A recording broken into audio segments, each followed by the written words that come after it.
Maka kenal kan furqul qulub wa kataqwa amin amin jara sabtu zabani kawajo tomati wakayo baga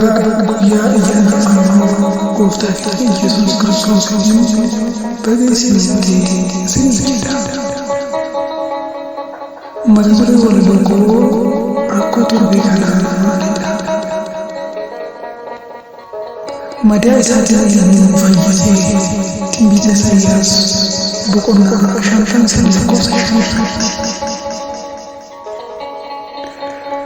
meeqata rakkoo turbii kanaa waan nuuf ta'e hundi keessan biraa kan beekaa kan beeknetti ilma namaaf jedhee fannootti of kenne du'a nuti duunu ofiitiin dabarse du'a nuti duunu ofiitiin dabarse wiixatarraa eegalee hamma jimaataatti maaltu raawwatamee waaqa keenya irratti namaan fannifamee waaqa dhugaa ta'e uumaa hundaa ta'e uumaa hundaa ta'e uumaadhaan waaqa uumaa hundaa namaan qabaqee of oolchuu dadhabee kaffannoo laatamee addaan ta'u oolchuu fi fannootti kennanii jaalala ijoollee addaa nutti mul'ise. Garbuma daabdee waliin cuubbise galguma daabdee cuubbise fannifamuu gooftaa jaalala isaa ta'e foon lubbuun isaa irraa adda ba'ee gochoota rakkinaa hundumaa danda'e beela'ee rakkan hundumaa danda'e yaadda mara argitee waan waamse yaadda argitee waan waamse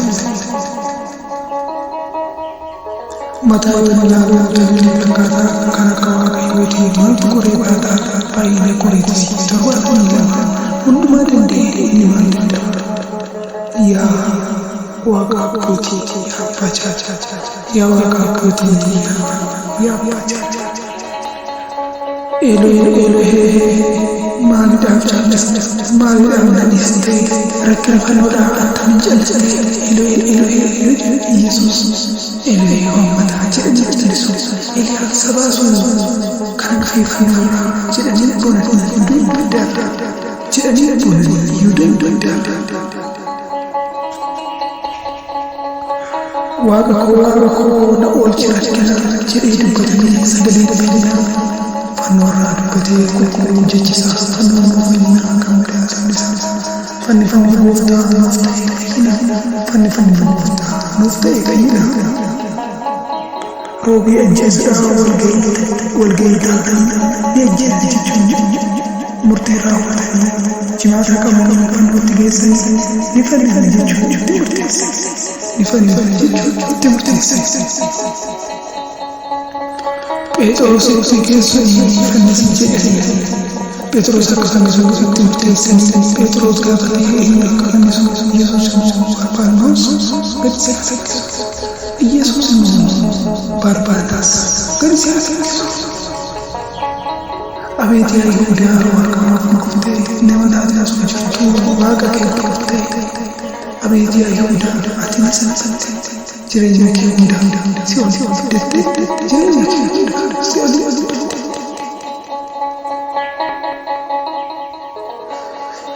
waan fannifamnaa raajii raawwatamee maggaarajaa hedduu qixxeessee lafti dukkanooftee du'aan boollaa ka'ee Yudoonni arganii hedduu raajiiwwan sodaachuu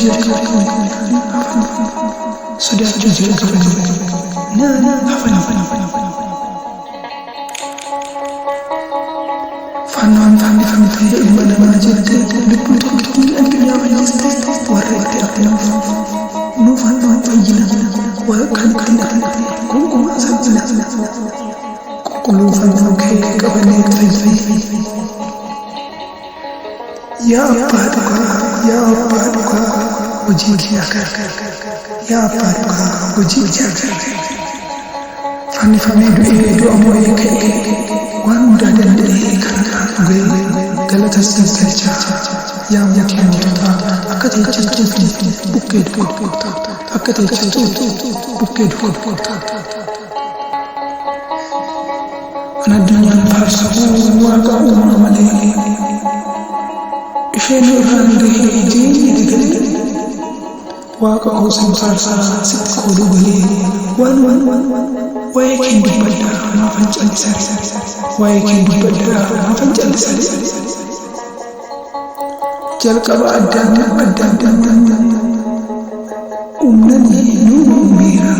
tikseensa eegee yoona nu gaheera xurii cubbuu keenyaa hundumaa nuu dhiqeera gaaggaa akka gallu nu barsiiseera cubbuu keenya cubbuun akka hin banne karaa nutti barsiiseera badhaasa durbee nuuf kenneera badhaasa durbee nuuf kenneera. Yesus hundaa kan nuun caalu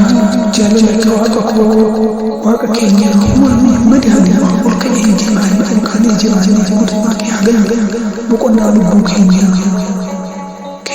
gooftaan nu haa boqonnaa lubbuu keenya gooftaan nu haa.